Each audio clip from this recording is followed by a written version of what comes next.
جثة محطوطة في شوال ومربوطة بكمية أحبال كتيرة، وفعليا في حالة تحلل صعب جدا. المشكلة كانت في الجثة دي بتاعت مين، والمشكلة التانية إن مفيش أي بلاغ تغيب يساعد في التعرف على الجثة. الزن على الودان واحدة من أهم ملفات الطب الشرعي والمعمل الجنائي.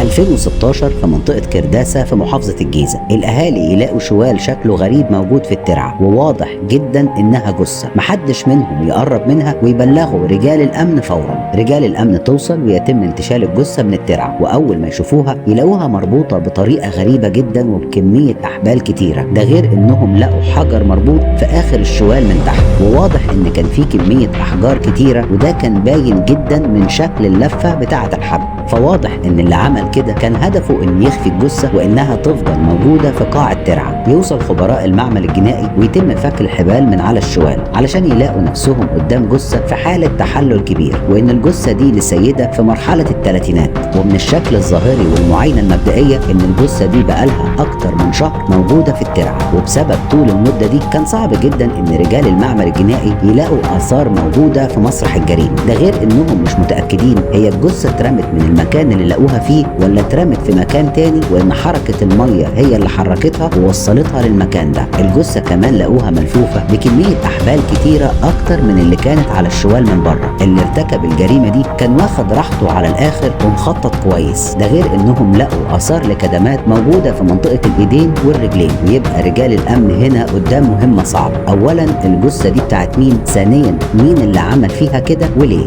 وللاسف مفيش اي حد من الاهالي اللي كانوا واقفين قدر يتعرف على الجثة. الوجه صحيح ما فيهوش اي ملامح واضحه، لكن الجثه كانت بكامل ملابسها، فما فيش اي حد من اللي واقفين حتى اتعرف على ملابس الجثه دي، وما فيش معاها اي حاجه تثبت شخصيتها. اللي رماها في الترعه مش سايب معاها اي حاجه ممكن تساعد الناس ويعرفوا الجثه دي بتاعت مين. وبعد المعاينه يتم نقل الجثه للطب الشرعي علشان يحدد سبب الوفاه الحقيقي ويطلع تقرير كامل بكل الحاله اللي موجوده في الجثه.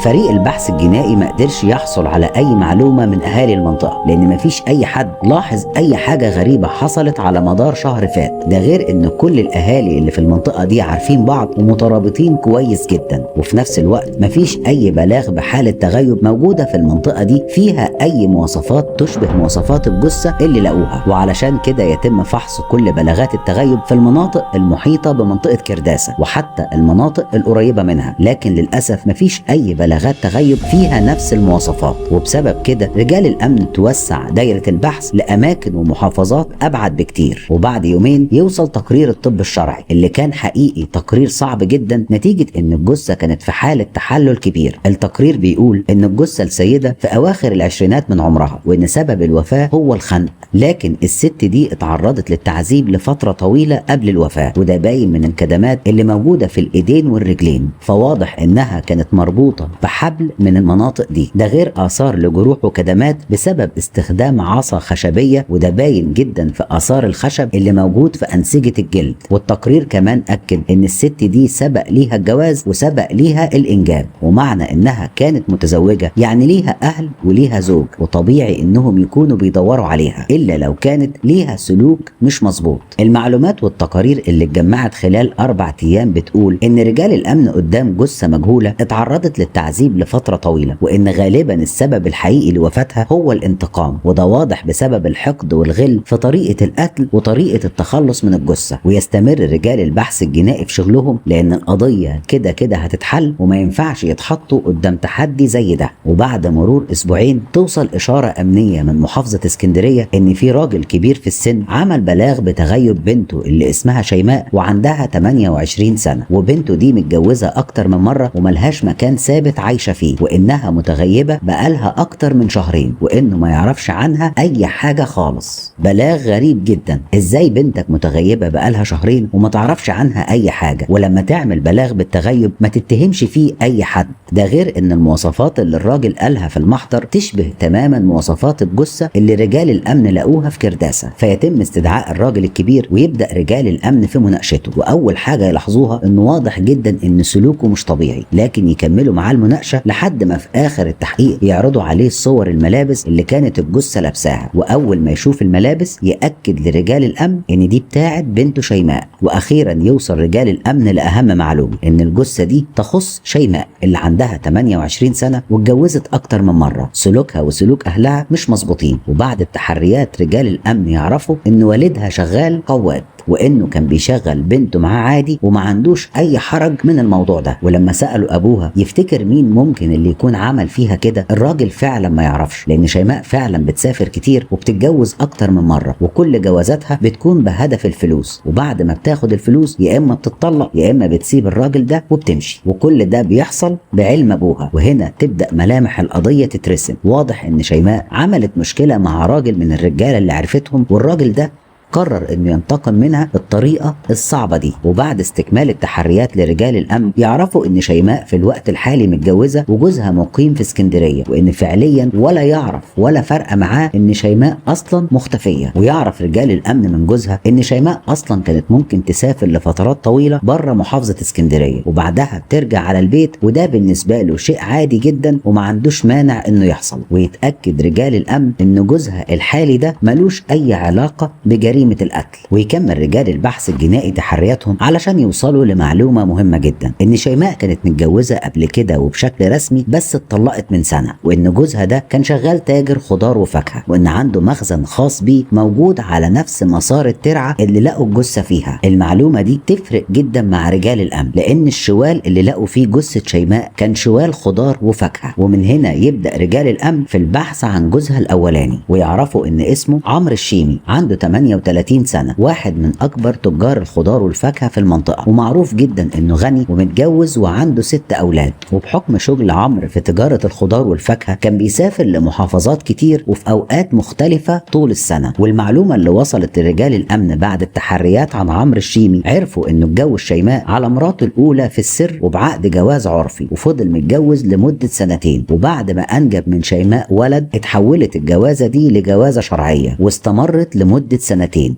يعني مدة الجوازة بشكل عام 4 سنين. وشيماء وعمرو لما اتطلقوا سابت الولد لعمرو لأنه كان عايز يربي ابنه مع أولاده ال6، وكان خايف جدا من سلوك مراته وسلوك أهلها. رجال الأمن اطلع تصريح بالقبض وتفتيش المخزن الخاص بتاع عمرو الشيمي، واول ما يوصلوا له يلاحظوا ان عمرو ظهر عليه علامات التوتر، فيتم التحفظ عليه، وفي نفس التوقيت يدخلوا المخزن ويفتشوه علشان يلاقوا اكتر من شوال يشبه بالظبط الشوال اللي لقوا فيه شيماء، ده غير عدد كبير من الاحبال اللي شبه بالظبط الاحبال اللي كانت مربوطه بيها، ودي عمرو بيستخدمها في تجارته لما بيربط الخضار والفاكهه على عربيات النقل. فمن الواضح كده ان اللي ارتكب الجريمة دي هو عمرو الشيمي. بس ليه وازاي؟ طبعا في الاول عمرو انكر كل حاجة وانكر معرفته بالجريمة، لكن بعد التحقيق معاه لفترة طويلة اعترف بكل حاجة. الموضوع يرجع لسنة 2011. عمرو الشيمي بحكم شغله في تجارة الخضار والفاكهة كان بيسافر لتجار كتير في محافظات كتير، ومن ضمن سفرياته لمحافظة اسكندرية علشان يحضر فرح بيجامل فيه تاجر صاحبه، لان الافراح دي عاملة زي الجمعيات ومهم جدا نتفرج على فيلم الفرح علشان نفهم الفكرة دي.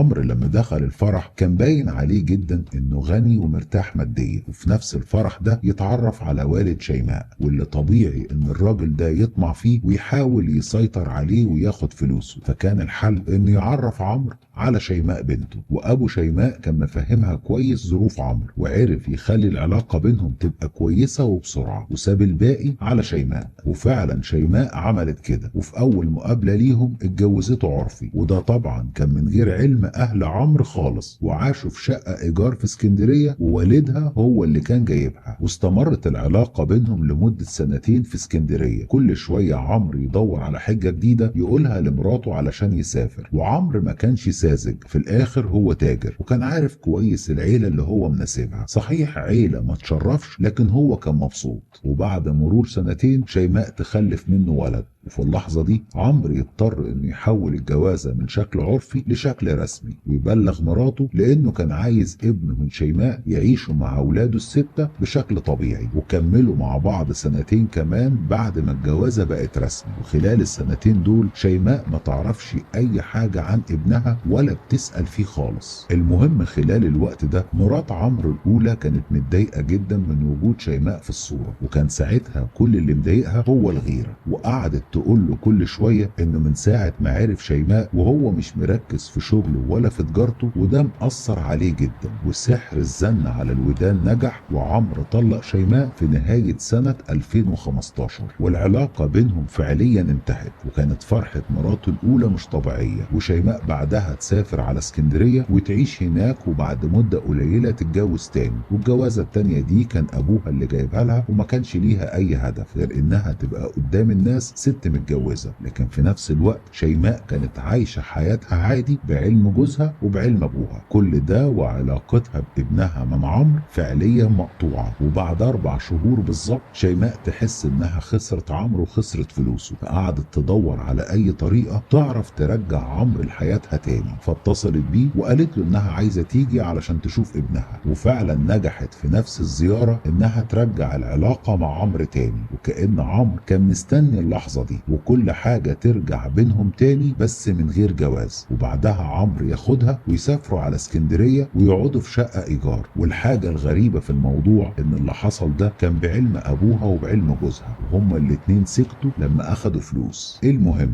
وقت ما عمرو طلق شيماء كان قاعد مع مراته وحكى لها عن كل حاجة موجودة وبتحصل في العيلة دي، فمراته طبعا ما بتنساش. فلما مراته عرفت انه بدأ يكلم شيماء تاني بدأت في سحر الزن على الودان، لكن بطريقة اصعب بكتير. قعدت تقول لعمرو ايه اللي اكد له ان الولد ده يبقى ابنه من شيماء، وايه اللي اكد له ان شيماء ما كانتش بتخونه زي ما بتعمل دلوقتي مع جوزها. والكلام ده قعدت تقوله لعمرو كل ما بتشوفه، ومن كتر الزن على الودان عمرو صدق كل كلمة واقتنع بيها. ده غير كمية السيناريوهات والافلام اللي عملها في دماغه وكان مصدقها. ما كانش هدف مراته برضو النصيحة او انها خايفة عليه، كل مشكلتها مع عمرو وشيماء هي الغيرة. وكتر الزن على الودان خلى عمرو يتصرف بكل همجية، وقرر انه هيقتل شيماء. واتصل بيها وقال لها انها لازم تيجي علشان تطمن على ابنها. وكان عارف ومتأكد ان شيماء مش موجودة في اسكندرية، وانها موجودة في القاهرة بس في مكان تاني خالص. وهنا كان عارف ان اهلها ما يعرفوش خالص انها ممكن تشوف عمرو. ولما وصلت عند عمرو دخلها المخزن اللي كان عامل فيه اوضة وحاطط فيها سرير، وراح قفل عليها الباب وقعد يضرب فيها جامد.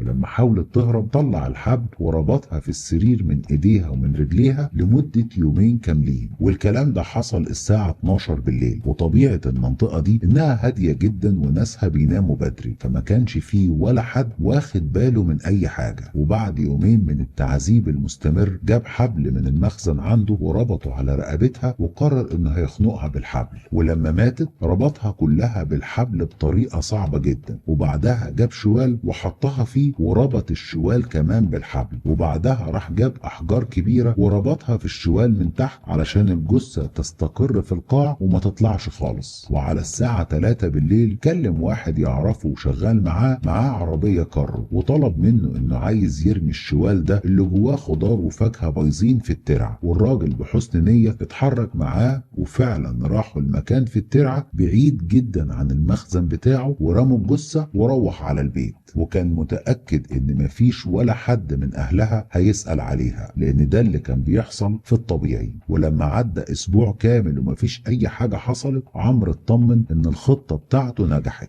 لحد ما الاهالي يلاقوا الشوال. وبعد 2.5 شهر يتم القبض على عمرو وتقدم للمحاكمة، واللي كان بيحاول طول الوقت انه يأكد على فكرة واحدة بس لرجال التحقيقات، انه كان في حالة رد شرف. لكن طبعا كل اللي قاله ده مش مظبوط، لانه راجل تاجر ومش ساذج وعارف كويس ان اللي عمله ده هو غلط، فاتحكم عليه في الاخر بالاعدام. صحيح الموضوع من بدايته هو غلط، سواء عمرو اللي ساب بيته وولاده ومشي ورا واحدة زي دي، او سواء عيلتها اللي قدروا يوصلوا شيماء للحالة دي. لكن حقيقي الزن على الودان امر من السحر. سلام عليكم.